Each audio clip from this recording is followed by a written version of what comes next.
Hey there, Mark from The Spark here. Welcome back, my friend, to another video. I'm doing a series where I'm working through some of the features of the Kindle Scribe. And maybe this is for you if you are thinking of buying a Kindle Scribe and you want to know a little bit more about the device before you lay down that money. Maybe you're a new Kindle Scribe user. You've just bought the device and you're just getting used to it and you maybe need a little bit of help to work through some of those features. Or even you might have had a Scribe for a little while and you're pretty much of an expert at this thing. Maybe there's one or two things that I show you that you didn't know. Okay, in this particular video, I'm going to show you how to create a note in your notebook, work through the templates and see what kind of options you get within those notes. Okay, so you've tapped notebooks down here. So if you go, that's your home page, you tap notebooks, you tap the plus button up here and you can create a notebook. We'll just deal with notebooks for the moment, leave folders a while later. And then it gives you a selection of templates. So as you can see here, I won't go through all of them. And then you've got these here that give you some lines. So we'll pick medium ruled here. We'll just give it a name. There we are. Okay, and create. Give it a few moments and it will create your notebook. Okay, and you're presented with what it said, which is a medium ruled page. And you can swipe across and you can see you're on page 2 of 2, 3 of 3. So every time you swipe, you create a new page. And just as easy as writing on that page. You get some options here to change the pens that you're using. So a pen, you can also change the thickness. You can see there, it gives you quite a thick pen. I could take that back to normal. So a fountain pen looks a little bit like this. There we go. So you can see the slight change there. A marker looks something like this. Quite thick. And then you have the pencil. Looks kind of similar, doesn't it? A little bit grainier, but the trick is if you just tilt your pencil slightly or size slightly, you'll get some gradients. So maybe if you're a bit of an artist, you want to jot down some preliminary sketches, that would be one way of being able to do that. And of course, on your Kindle Scribe, you've got a rubber. I shouldn't call it a rubber, it's an eraser. In Britain, we tend to call them rubbers as I was growing up, but that has a different connotations. Let me call them erasers from now on. There we go, so you have an eraser there. And there we go, if you tap that, you can erase it that way too. And you do have some other options here on the erase. Medium, thick, heavy, so you could do like massive kind of erasing. And you can erase a selection. So we go like that. All disappears. Okay, obviously until the page refreshes, you're going to see it faintly there in the background. Tap on here. This is your highlighter, which highlighter is available. Let me write something. Let me just write hello again, just to do something here. So if you tap your highlighter, you've got different varying degrees of thickness. And then whatever you leave that on will be applicable to the highlighter button here, which you press to cover whatever you are wanting to highlight. You also have a lasso tool here as well. You don't have any other options on that one. It's simply just there to lasso whatever you're wanting to select. You can then move that around the page like so. You can make it bigger. You can make it smaller. You can copy it. So then if I tap somewhere else on the page, it will duplicate that. Or if I cut it, again, tap anywhere on the page and it will bring it back. And there we are. Okay, and then this one here, it just means, this little finger just means that your stylus becomes like your finger. Okay, and we've got the clipboard thing here, so we can clear the clipboard.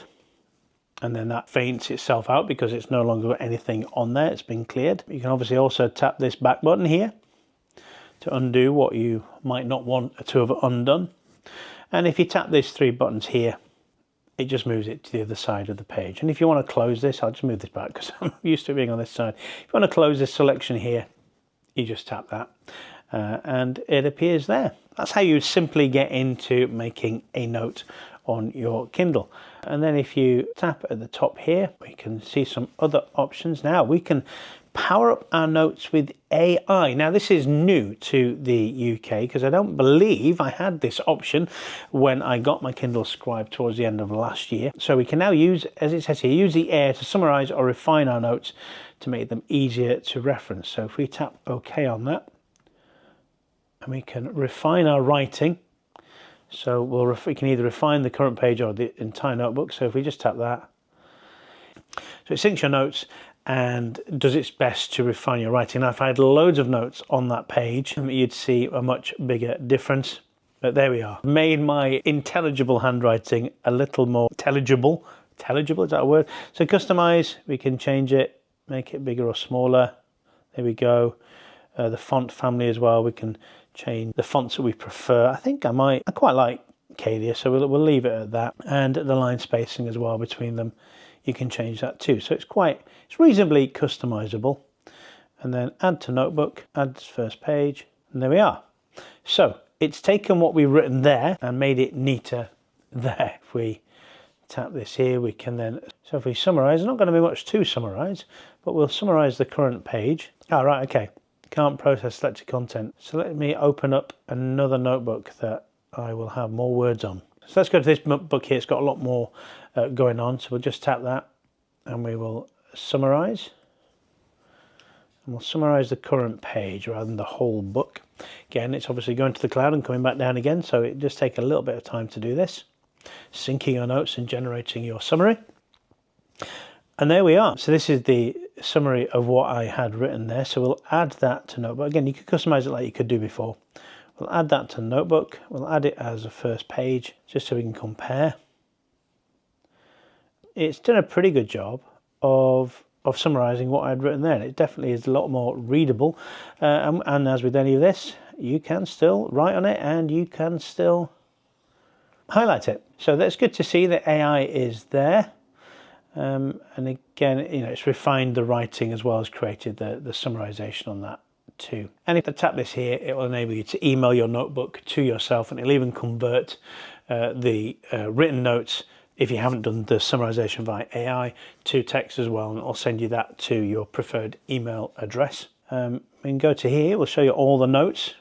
There we are, AI tools. Again, we can summarize, refine writing using this kind of overview section, which is you can add another page to it. You can also press the big button there as well and it'll add another one to it also. Again, you can choose to share from here too. So you can't move between notebooks, but you can move the pages around with this overview setting here.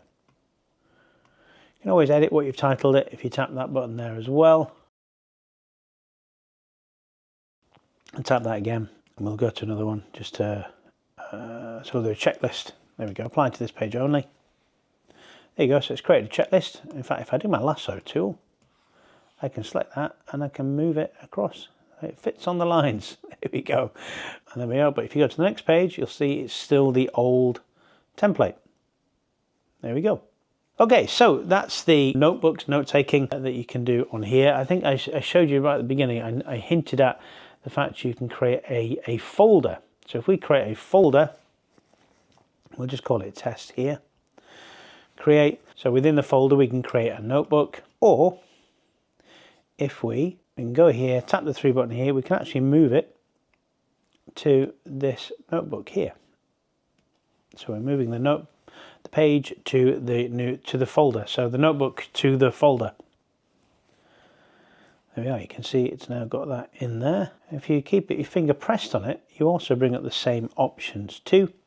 You can open it, rename it, move it, remove the download, permanently delete, or again, you can move it. So we'll move it to a folder for our notebook. There we go, move it to the test one. So I've got 2 pages in there as well.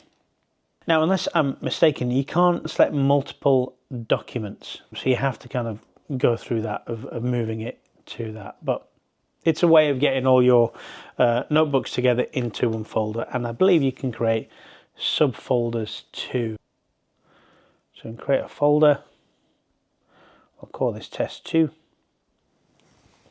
There we go. So you can create folders within folders. So once you've been using this for a while, you can really granularly get where you want to be and get some kind of order to all your notebooks and your folders. So that is an overview of kind of the actual notebooks and note-taking. Hope you found that useful. If you have any hints or tips or anything I've missed, please let us know in the comments below. Be helpful, be kind. That's a good motto to have in the comments. It'd be great to hear from you and let me know how you're getting on with your Kindle. There is a massive playlist of Kindles that I created just here. Go click that if you want to learn more. Okay, until next time, happy note-taking.